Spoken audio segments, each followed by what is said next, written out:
Michael Hart ایک کتاب لکھتا ہے دی 100، اس کا سب ٹائٹل کیا ہے؟ A selection and gradation of the 100 most influential personalities of the human race. پوری انسانی نسل میں سے ان لوگوں کو چن لو جنہوں نے اس کی تاریخ کے دھارے کے رخ کو موڑا، ادھر جا رہا تھا ادھر کر دیا، ادھر جا رہا تھا ادھر، جن لوگوں نے بھی تاریخ کا دھارا موڑا پہلے سلیکٹ کر لو۔ سلیکشن 100 آدمی کا ہم آگے، اب گریڈیشن ان میں سب سے زیادہ کس نے کی اور ٹاپ پر لایا محمد کو صلی اللہ۔ یہ کتاب تو اویلیبل ہے، پڑھیے۔ اور چونکہ عیسائی ہے اور حضرت عیسیٰ کو نمبر 3 پر غور کیجیے، نمبر 2 پر لایا نیوٹن کو، بابائے طبیعیات، اور پھر کہتا ہے naturally I owe an explanation, میں عیسائی ہوتے ہوں I am placing Muhammad at one at top. How? This is because, یہ لفظ یاد، this is because he is the only person supremely successful both the religious and secular field. ذہانت، وہ زندگی جو آج تقسیم کر دی گئی ہے، یہ مذہبی زندگی ہے، یہ سیکولر ہے، یہ ریاست ہے، قانون ہے، یہ ہے، وہ اس کو الگ رکھ، مذہب کو الگ رکھ۔ وہ کہتے ہیں کہ یا تو مجھے ملتا ہے کہ وہ آدمی جو ادھر اونچا ہے تو دوسرے طرف نیچا ہے، کچھ بھی نہیں، ادھر اونچا ہو تو ادھر کچھ نہیں۔ روحانیت میں، دین میں، اخلاق میں عیسیٰ سے اوپر کون جائے گا؟ لیکن حکومت میں، ریاست میں کوئی قدم ہی نہیں رکھ، زیرو۔ مذہب کتنا بڑا پیدا کر لیا گوتم بدھ نے، لیکن ریاست، حکومت زیرو۔ اور بڑے سے بڑے جو ہے شہنشاہ اور بڑے سے بڑے کانکرس کوئی چلا آیا ہے۔ آپ سوچئے جو گریک آ رہا ہے، جو سکندر اعظم کہاں سے چل کر مقدونیہ سے کہاں پہنچ گیا، بیاس تک، اٹیلا کہاں سے پہنچ گیا، مشرق سے مغرب، لیکن مذہب و اخلاق کے اندر زیرو نہیں بلکہ مائنس ویلیو لانی پڑے۔ ایک ہی انسان، آپ کم سے کم give credit to his honesty، ایک ہی انسان، دو ہی نہیں، he is the only person supremely successful in both the religious and the secular۔ 80,000 کو جوش دلا کر شریعت کے نام پر لا کر ٹکرا دینا یہ آسان کام ہے، لیکن 80,000 سے یہ بیعت لینا کہ پورے شریعت پر عمل کریں گے، یہ بہت مشکل۔ یہی تو وجہ ہے ہمارا قافلہ اگر سست گام ہے تو کیوں ہے؟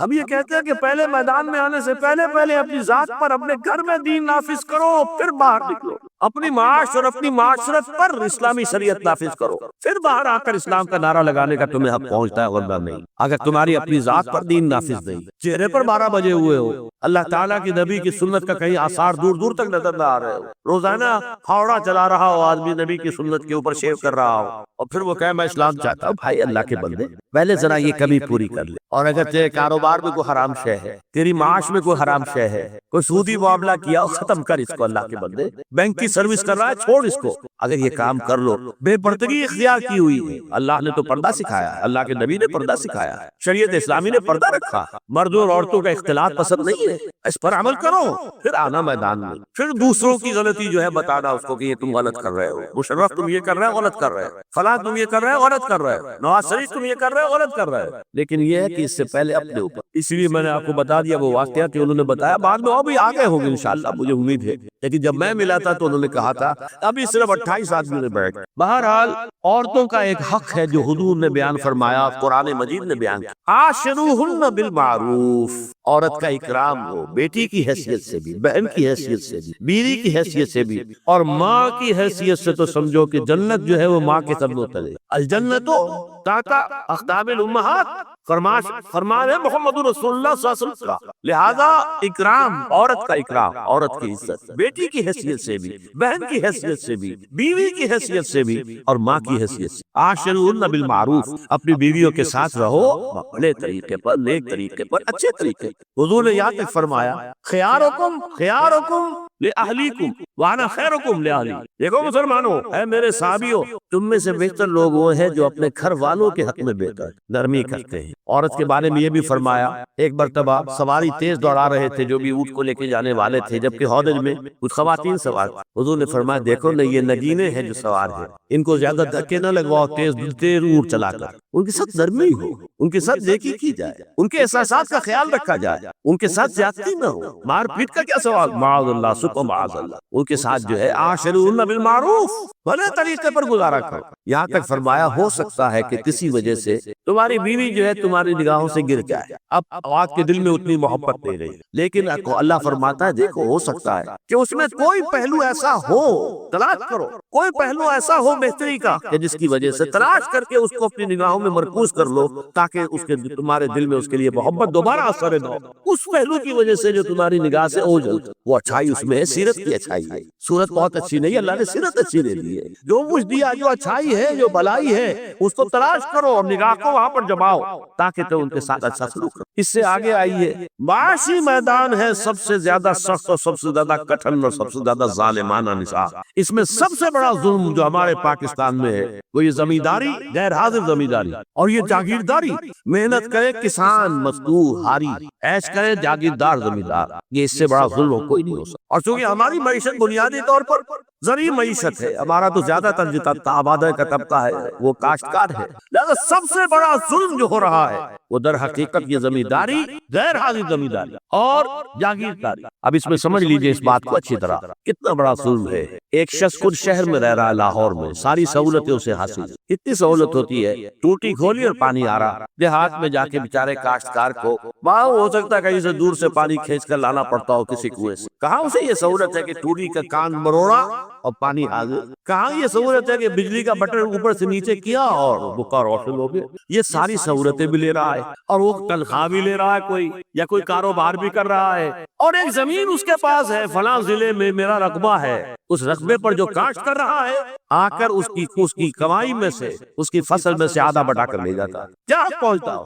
یہ مزارعت جو ہمارے ہاں جس کو جائز قرار دے دیا گیا، یہ دور ملوکیت میں جائز قرار دیا گیا. بادشاہت جو ہے وہ چلتی تھی، جیسے آپ نے کل کھجورا دیکھا ہے، اس کے بہت سی ٹانگیں ہوتی ہیں. کل کھجورے کی کتنے پاؤں ہوتے ہیں؟ سینکڑوں. ایسے بادشاہوں کے یہ پاؤں ہوتے تھے. جاگیردار 3000 منصبدار، 5000 منصبدار، 20000 منصبدار، 30000 منصبدار، یہ جاگیردار بڑے بڑے علاقے ان کے پاس ہے. اب ظاہر بات ہے کہ وہ خود تو کاشت نہیں کر سکتے، انہیں تو مزارع چاہیے، لہذا مزارعت کے جائز ہونے کا فتویٰ دیا گیا. جب اسلام میں بادشاہت آ گئی، ملوکیت آ گئی اور جاگیرداری آ گئی، جو ملوکیت کے پاؤں ہے وہ کنسرے کی طرح، کل کھجورے کی طرح اس کے پاؤں ہے، وہ تو جاگیردار ہے. یہ ہے جس کی وجہ سے امام ابو حنیفہ نے کہا مزارعت حرام ہے، جس کی زمین ہے وہ کاشت کرے. یا حضور کی حدیث ہے کہ چاہے اپنے بھائی کو دے دے تو ایک دانہ لینے کا حقدار نہیں. اگر تو تمہارا کوئی اور ذریعہ معاش نہیں ہے تو ٹھیک ہے، جاؤ کاشت کرو.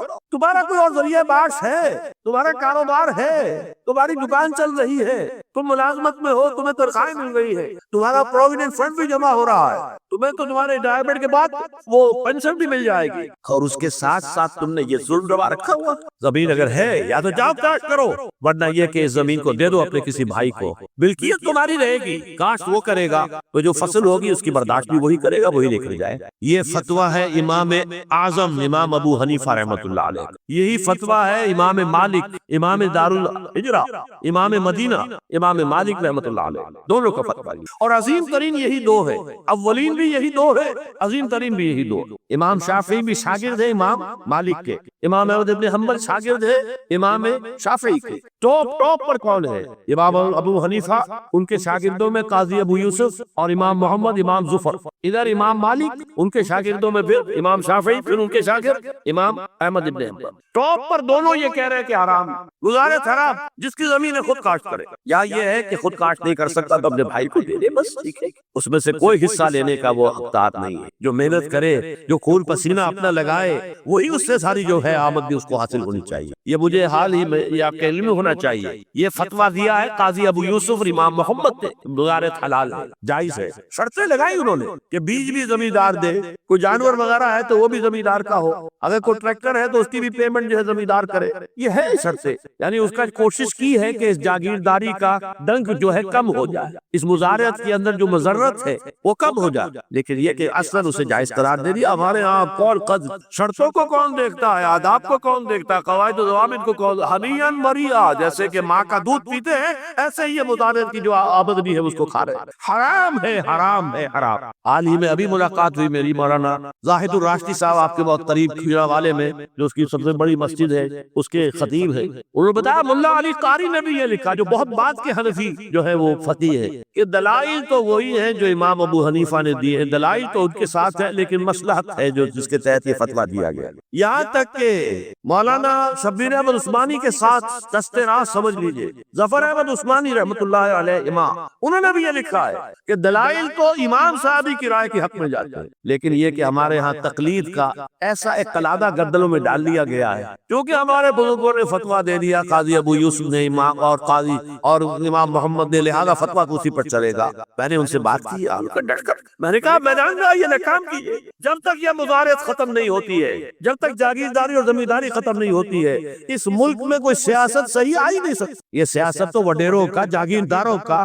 بڑے بڑے زمینداروں کا کھیل ہے۔ یہ آپ نے پتہ نہیں نام سنا ہے کہ میوزیکل چیئرز گیم، یہ ہوتا ہے ان کا کھیلنے والوں کا، بہت زیادہ دولت والے جو ہے ان کا کھیل ہے، ان کو کام تو کوئی کرنا نہیں ہوتا، جاگیردار ہے اسی کو کام کرتا، وہ بیٹھ کر ایک کلب بنا رکھی ہے، یہ پارلیمنٹ کیا کلب ہے، وہاں بیٹھے وہ اپنا وقت گزاری کرتے ہیں۔ یہ پوائنٹ آف آرڈر آ گیا ہے، اور یہ جو ہے ہماری حقوق جو ہے پریویلیج موشن آ گئی ہے، وہ کرتے نہیں ہیں گفتگو بیٹھ کر۔ تو یہ جان لیجئے کہ یہ ظلم کس نے کیا ہے؟ یہ خود کردہ ہے، یہ ہم نے اس نظام کو برداشت کیا ہوا، جب تک ہم نہیں اٹھیں گے یہ نظام ختم نہیں ہوگا۔ خود کردہ کا علاج خود ہی کرنا ہوگا۔ یہ غلط نظام جو چلا آ رہا ہے، جب تک کہ اس کو ہم بدلیں گے نہیں، اس کو ختم نہیں کریں گے، اس وقت تک یہ ظلم کیسے ختم ہوگا؟ اس سے آگے آئیے، ایک ہے کارخانے دار کو اور مزدور کو آپ نے چھوڑ دیا کہ باہم طے کرے۔ کارخانے دار کہتا میں تو صاحب آپ کو 15 روپے دوں گا، کام کرنا ہے تو کرے، نہیں کرتے نہ کرے۔ آپ نے زیادہ سے زیادہ یہ کیا کہ نہیں، یہ ویج بہت کم ہے، آپ نے ایک یونین بنا لی، کچھ ہڑتال کر دی۔ اچھا ہڑتال کر دی، 10 دن کی ہڑتال کے بعد غریب مزدور کا تو بچہ ہو سکتا ہے بھوکا مرنے لگے، کارخانے دار کی صحت پہ کوئی اثر پڑے گا؟ وہ لاکھوں ہے، کروڑوں ہے، اس کی صحت پر کوئی اثر نہیں پڑتا۔ لہذا یہ ظلم، اس ظلم کا علاج کیا ہے؟ اگر یہ ضمانت ریاست کی طرف سے، حکومت کی طرف سے، کہ اگر تمہاری مناسب مزدوری نہیں ملتی مت کرو کھا، لیکن تمہارے بچے کو بھوکا ہم نہیں مرنے دیں گے، تمہیں سبسسٹنس الاؤنس دیں گے، ان ایمپلائمنٹ الاؤنس دیں گے، ہم زکوٰۃ کا نظام قائم کریں گے، جس کے تحت کے اندر رائٹ کر دیں گے، طے کر دیں گے، لکھ دیں گے کہ ہر شہری کی بنیادی ضروریات کی کفالت ریاست کے ذمے ہے۔ اب اگر ایسا ہے تو ایک آدمی پاؤں جما کر بات کرے گا نا کارخانے دار کے ساتھ، ایک امپلائی جو ہے امپلائر سے بات کرے گا پاؤں جما کر، جناب آپ مجھے تنخواہ کم دے رہے میں کام نہیں کروں گا۔ لیکن اب کیا ہے، جناب آپ مجھے تنخواہ کم دے رہے میں کام نہیں کروں گا، مالک کہتا ہے جاؤ دفعہ ہو جاؤ، پھر وہ کیا کہتا ہے میں اچھا ہی اسی تنخواہ پہ کام کروں گا، اس کا تو کوئی فائدہ اسی کی جائے گا۔ وہ مارکیٹ میں تو سرمایہ داروں کا گٹھ جوڑ ہے، انہوں نے کارٹلز بنا رکھے ہیں، وہ تو ظاہر بات ہے کہ وہ ویج نہیں بڑھائیں گے، الا یہ کہ مزدور کی پوزیشن ایسی ہو کہ وہ بھی ڈٹ کر کھڑا ہو جائے۔ اب وہ ڈٹ کر کھڑا کب ہوگا؟ جب اس کو ضمانت ملی ہوئی ہو ریاست کی طرف سے، حکومت کی طرف سے، کہ اگر تمہارے پاس جاب نہیں ہوگا، کام نہیں ہوگا، تمہارے پاس کوئی مزدوری نہیں ہوگی، تو تمہیں اتنا وظیفہ تو ہر مہینے ملتا رہے گا جس سے تم اور تمہارے اہل و عیال جو ہے وہ کم سے کم زندہ رہ سکتے، پھر کھڑے ہو کر بات کر سکتا ہے، پھر صحیح جو ہے ان کے درمیان معاہدہ ہوگا تو وہ منصفانہ ہوگا، عادلانہ ہوگا۔ جب تک یہ نہیں ہے، اور یہ نظام کیسے ہوگا جب تک کہ زکوٰۃ کا نظام قائم نہ کیا جائے۔ اب زکوٰۃ کا بھی ایک نظام تو وہ تھا جو بدنام کرنے کے لیے زکوٰۃ کو ضیاء الحق صاحب نے نافذ کیا، وہ تو بدنامی ہے، وہ تو سود کا کمیشن ہے، کہ سود میں آپ کو اگر 6% ملتا تھا تو 2.5% انہوں نے کاٹ لیا، 4.5 3% آپ کو دے دیا، تو سود میں سے حصہ لے لیا۔ سود کو حرام کرے اور زکوٰۃ پورے مال پر، سارے تجارتی اموال پر مال زکوٰۃ لے۔ آپ کی دوال میں جناب 10 لاکھ کا مال پڑا ہوا ہے، 2.5% کے حساب سے دے دیجئے، کتنا میں نے کاؤنٹ آپ کر لیجئے گا۔ کوئی ایک ہے اسٹاکسٹ، آپ کے گودام میں اتنا اسٹاک پڑا ہوا ہے، اتنی مالیت کا 2.5% دیجئے، تمہاری اتنی بھیڑیں بکریاں ہیں، اتنی بھیڑیں اتنی بکریاں نکال دو، جب تک کہ تمام اموال میں سے زکوٰۃ نہ لیجئے۔ یہ کیا کہ بینک کے اندر جو جمع ہے اس پر سے زکوٰۃ کاٹی، ان اللہ و انا الیہ راجعون، نام اس کا زکوٰۃ رکھا، اور خیرات کا ایک نظام بنا دیا، کچھ خیرات اور کچھ سیاسی جو ہے اپنا ہتھکنڈا، کہ وہ ناظمین زکوٰۃ جو بن رہے ہیں اور زکوٰۃ کونسلیں بن رہی ہیں، وہ سب کون ہیں؟ جو ہمارے سیاسی طور پر ہمارے ساتھی ہیں، ہمارے ورکرز ہیں، اور پھر جتنے غبن ہوئے ہیں اور جتنا اس نے مس اپروپریشن، سب کو معلوم ہمارے معاشرے میں آخر اگر حکومت کے جتنے محاصل ہیں وہ غبن ہوتے ہیں تو زکوٰۃ کا کیوں نہیں غبن ہوگا؟ زکوٰۃ کو آسمان سے اتری، بلکہ زکوٰۃ میں سے غبن کرنا تو آسان ہے، اس لیے کہ سود میں سے کاٹا ہوا ہے، اس میں تو انسان جو ہے وہ برا بھی محسوس نہیں کرے گا کہ یہ تو سود ہے، لعنت ہے، اگر اس کو میں نے کچھ ختم کر لیا تو کیا ہو گیا؟ جب تک کہ یہ دو نظام نہیں آئیں گے، اور تیسرے یہ کہ سود کے ذریعے سے جب تک کہ یہ ظلم، سود کا نتیجہ کیا نکلتا ہے؟ اصل میں ہمارے عام آدمی سمجھتے ہیں سود کہ اچھا ہے جی، کیا ہے، ایک آدمی نے پیسے جمع کرائے ہیں، اب اسے ہر مہینے اتنا پیسہ مل رہا ہے۔ عام آدمی بھی ہمارے ہاں یہ جو پٹھانوں والا سود ہے، یہ جو سود خور گاؤں میں بیٹھے ہوئے ہیں جو بہت بڑی شرح کے اوپر سود دیتے ہیں اور خون چوس جاتے ہیں لوگوں کا، اور ان کے کسی طریقے سے قرضے ختم، ان کو تو سبھی برا کہتے ہیں۔ کوئی ایک آدمی بھی آپ کو نہیں ملے گا کہ ان کے لیے کلمہ خیر کہے، ان کے لیے کسی نرمی نرمی کا یا ان کے لیے کسی بھی آسانی کا کوئی مطالبہ کرے. البتہ یہ جو بڑا سود ہے، بینک کا سود، کاروباری سود، اس کی شناخت لوگوں پر واضح نہیں. یہ بہت بڑے پیمانے پر یہ برائی جو ہے آپ کو انڈیویجول پر نہیں نظر آ رہی. انڈیویجول تو بظاہر سمجھتا ہے ایک فرد، بھائی ٹھیک ہے میں جو دکان کے لیے مجھے قرض چاہیے تھا، مجھے قرض مل گیا، میں اپنا کاروبار کر رہا ہوں، تو میں جو کمائی کر رہا ہوں اس میں سے بینک کو بھی حصہ دے رہا ہوں اپنا اس کا سود کا. اس میں کیا خرابی ہو گئی؟ اس کی خرابی سمجھ میں آتی جب آپ کو معلوم ہو اسی سود کے ذریعے سے دنیا میں اس وقت ایک چھوٹی سی اقلیت ہے، کل 1 کروڑ یا 1.25 کروڑ یہودی، اور پوری دنیا کی دولت کے اوپر قابض ہو کر بیٹھ گئے. یہ سارا وہ بینکنگ نظام جو یہودیوں نے بنایا، یہ IMF ورلڈ بینک جس کے ہم اس وقت غلام بن کر رہ گئے. ہمارا چیف مارشل ایڈمنسٹریٹر اسے کہے یا چیف ایگزیکٹو کہے، ہمارا تو حکمران ہے، ہمارا بادشاہ اس وقت، اور وہ بادشاہ سلامت کہتے ہیں کہ IMF اور ورلڈ بینک کے لوگوں کے گوڈے ہمیں پکڑنے پڑتے ہیں. گوڈے گٹے کیوں؟ اب غلام ہیں ان کے، اور ہم جکڑے ہوئے اس سود کے اندر. پوری دنیا کو یہودی سود خوروں نے در حقیقت اپنے شکنجے میں جو جکڑا ہے، جس طریقے سے کہ ان کو اپنے اندر ایک اپنے پورے ہتھ کنڈوں کے اندر جو باندھ کے رکھ دیا ہے، یہ سود کے ذریعے سے. اور اس کا نتیجہ کیا نکلتا ہے؟ دیکھیے امریکہ میں کہتے ہیں بڑی جمہوریت ہے، لوگ ووٹ دیتے ہیں، لیکن حقیقت ہے کہ لوگ جانتے ہوں کہ دیوے استبداد جمہوری قوام پائے کو جو سمجھتا ہے یہ آزادی کی ہے نیلم پری. ہم نے خود شاہی کو پہنایا ہے جمہوری لباس، جب ذرا آدم ہوا ہے خود شناس و خود نگر. اب امریکہ میں اصل میں کیا ہے؟ امریکہ میں کیپٹلسٹ کا نظام ہے. یہ حکومت کس کی ہے؟ سرمایہ داروں کی ہے. جو کروڑ پتی نہ ہو وہ الیکشن نہیں لڑ سکتا، اور کروڑ پتی جو ہے اپنے پیسے کی بدولت وہ صحافیوں کو خرید لے گا، ٹیلی ویژن چینل خرید لے گا، وہ لوگوں کے ذہنوں پر چھا جائے گا.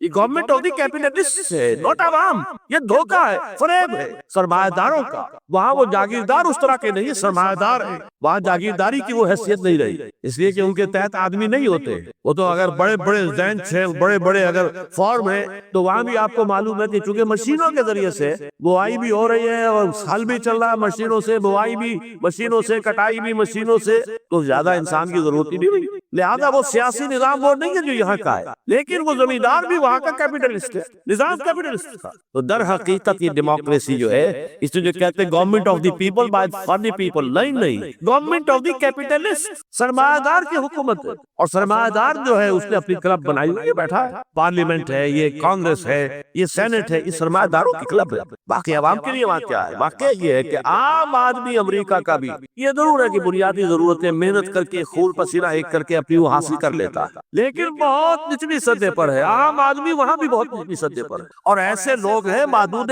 گنتی والے جو 40 50 بلین کا ایک چیک لکھ سکتے ہیں، وہ سب یہودی. House of Rothschild, house of Goldsmiths, یہ سٹی بینک یہاں بھی آ گیا ہے اپنی ساری گندگیاں پھیلانے کے لیے. سٹی ہاؤسز اور سٹی کار، یہ کیا ہے؟ یہ چکر لینا ہے آپ کو. آپ کو ذرا سا دھوکہ دیا، جاؤ جی لے لیجیے، کوٹھی لے لیجیے، ہم آپ کو قرض دیتے. آپ پھول گئے، اتنی بڑی کوٹھی کا میں مالک ہو گیا. اب جب اس کا قرض دینے کے چکانے کا معلوم ہوا کہ میں تو غلام ہو کر رہ گیا ہوں، جو کماؤں وہ سارا کا سارا ان کی قسط کے اندر چلا جائے گا. اور اگر خدا نہ خواستہ کہیں ڈیفالٹ کر گیا تو جتنا میں نے دیا تھا وہ بھی ہضم، اور مکان وہ ضبط کر کے ہم نیلام کر دیں گے. اللہ اللہ. لیکن وقتی طور پر ذرا سا دھوکہ جو ہو جاتا ہو، دیکھو اتنی بڑی کوٹھی کا میں مالک ہو گیا، دیکھو اتنی لمبی کار میرے پاس آ گئی، دیکھو فلاں شے میں نے حاصل کر لی. لیکن اس کا نتیجہ جو نکلتا ہے وہ تو وہاں والوں سے پوچھئے، جس طریقے سے کہ وہ غلام بن کر رہ جائے، وہ مزدور بن کر رہ جاتے. جیسے بھٹوں میں آپ نے دیکھا ہے، بھٹوں میں جو مزدور ہوتے ہیں وہ بکے ہوئے ہوتے ہیں، وہ غلاموں کی طرح ہوتے ہیں. ان کو بلکہ لوگ ایک دوسرے سے خرید کر لے کر جاتے ہیں. ایک بھٹے والا آتا ہے اور دوسرے بھٹے کی جو مزدور جو غلام ہے ان کو وہ وہاں کی پیمنٹ کر کے اور لے جاتا. وہ بالکل ان کے سرس کی طرح ہے، ان کے غلاموں کی طرح. یہ ساری جو میں نے آپ کے سامنے گنوائی ہے، یہ در حقیقت نوع انسانی کو جو تقسیم کیا گیا، انگریزی میں آپ کہتے ہیں ہیو اور ہیو ناٹس. قرآن نے اس کے لیے کیا لفظ استعمال کیا؟ محرومین اور مترفین. اور ان مترفین کی وجہ سے اللہ کا عذاب آتا رہا دنیا میں. ان کے گل چھرے ابھی بسنت منائی، کس نے منائی؟ یہ لکھپتی کروڑپتی ہے، انہوں نے عیش کیے ہیں، راتوں کو دید حرام کی ہے لوگوں کی، یہ بسنت منا رہے ہیں. کیا ہو رہا ہے؟ در حقیقت یہ وہی ہے مترفین.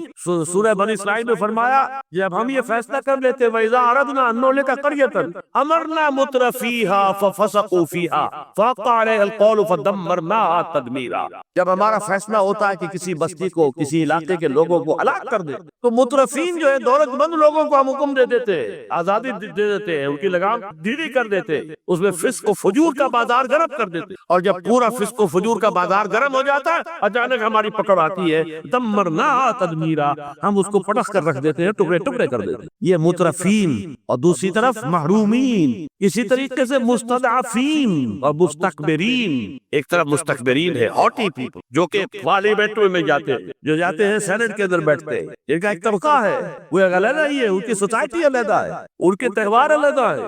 نیو ایئرز نائٹ پر جو کچھ یہ کرتے ہیں بدماشیاں، اس کا ذرا سا آپ کو اندازہ بہرحال دیہات کے رہنے والوں کو نہیں ہے۔ لاہور اور کراچی کے لوگوں سے پوچھیے کیا ہوتا ہے، اسلام آباد کے لوگوں سے پوچھیے، پشاور اور کوئٹہ کے لوگوں سے پوچھیے، یہ سب در حقیقت مستضعفین ایک طرف، مستکبرین دوسری طرف، محرومین ایک طرف اور مترفین ایک طرف، یہ سوسائٹی کو تقسیم کر کے، اور پھر تقسیم کرو اور راج کرو، ڈیوائیڈ اینڈ رول۔ یہ آپس میں ٹکرائیں گے، آپس میں لڑیں گے، تم ان سب کے اوپر حکومت کرو۔ اب ظاہر بات ہے کہ اس کا علاج میں نے عرض کیا تھا نا کہ پہلے قسم کے دکھ تو وہ ہے جو من جانب اللہ آتے ہیں، اس کا تو سوائے برداشت کے کوئی مادہ نہیں، کوئی اس کا اور ہمارے پاس چارہ نہیں، لیکن برداشت کا حوصلہ بڑھانے کے لیے وہ ساری باتیں ایمان کے ذریعے سے ہمیں ملتی۔ لیکن یہ جو خود کردہ ہے، اپنے غلط نظام کی وجہ سے دکھ ہم نے پھیلا رکھا ہے، جو محرومی پھیلا رکھی ہے، جو بھوک پھیلا رکھی ہے، جو لوگوں پر ظلم کے جو ہے بازار گرم ہو رہا ہے، چاہے وہ سماجی سطح پر ہے، گھروں میں ہے، چاہے بازاروں میں ہے، چاہے مارکیٹوں میں ہے، چاہے کھیتوں میں ہے، چاہے کارخانوں میں ہے، یہ سب ہمارے غلط نظام کا نتیجہ ہے، یہ اللہ کی طرف سے نہیں ہے۔ وما اصابکم من مصیبت